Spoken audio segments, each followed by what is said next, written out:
New videos every day.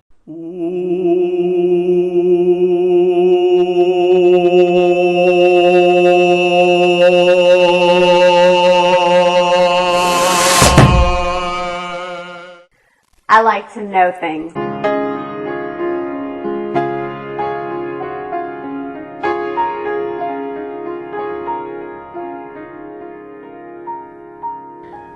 Okay, and one of the last and final individual items, of course, we have to include the Coca-Cola beverage. This is a 20-ounce bottle of Coca-Cola, and on the container, it does say the servings per container for this bottle should be 2.5.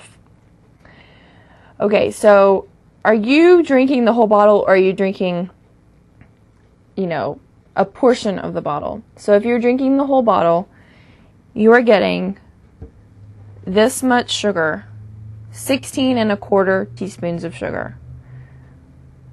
That is more than all of the other products that we just talked about. 16.25 teaspoons of sugar. And I know that a lot of people don't just drink one Coke during the day. They will drink 2, 3, maybe more Cokes during the day. And if you're getting the big gulps, that is probably equivalent to 4 times that bottle.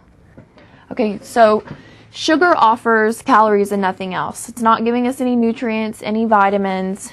And so when we are consuming sugary foods, we are replacing the foods that our body needs to function properly with these high calorie foods. And we really are not designed to consume this much sugar. High fructose corn syrup, which is in all the soda pop beverages, the Coca-Cola, the Sprites, the Dr. Peppers, all those kinds of drinks, they actually limit our body's ability to release insulin and leptin, which are the hormones that regulate how full we feel. So the problem with consuming that during the day, and especially when we're eating, is we will eat more because we don't feel as full. And so obviously that over a period of time can lead to weight gain. Then I wanted to calculate how much sugar someone would have on a daily basis. So I figured someone woke up in the morning, decided to have orange juice, 2 blueberry muffins, and then for lunch, they were having to make a quick stop to eat. They were running short on time, so they stopped at McDonald's, got a Big Mac, some French fries, and a large Coke. And, of course, they had to include ketchup with their French fries and hamburger. For a snack, they were out and about. They stopped at Starbucks, got a grande frappuccino. And then for dinner, they decided to eat a little healthier. They got a salad. But because they had a salad, then they felt like they could splurge and have dessert. So I've calculated all that, and I wanted to show you how much sugar is in a large orange juice and 2 blueberry muffins. This is going to be 17 teaspoons of sugar. That's almost as much as a Coke, actually more than the Coke. So if you're having this and a Coke, it's going to be double. For lunch, if you went and got the value meal at McDonald's, this is 29 teaspoons of sugar. That's not dessert, that's just your lunch. Then in the afternoon, you're going to have your grande frappuccino for a snack because you're just a little bit hungry and you've had kind of a bad morning, so you want to treat yourself and you get a grande frappuccino. Okay, this is going to be 12 3/4 teaspoons of sugar. Okay, and then you're getting hungry, it's dinner time, you decide to eat a little bit better and you're going to have a salad.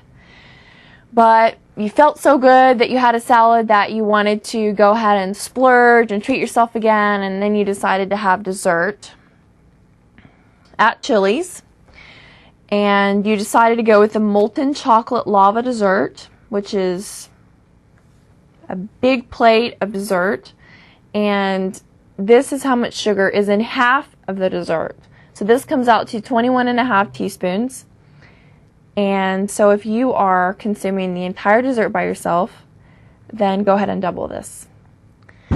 So now I want to show you how much sugar in the whole day that you just got. So here's 1 cup, here's another cup, and 3rd cup. So that comes out to 80 1/4 teaspoons of sugar in one day. And that's not even adding in if you had extra Cokes or if you had Hershey Kisses at the office or any other things that you might have popped in your mouth.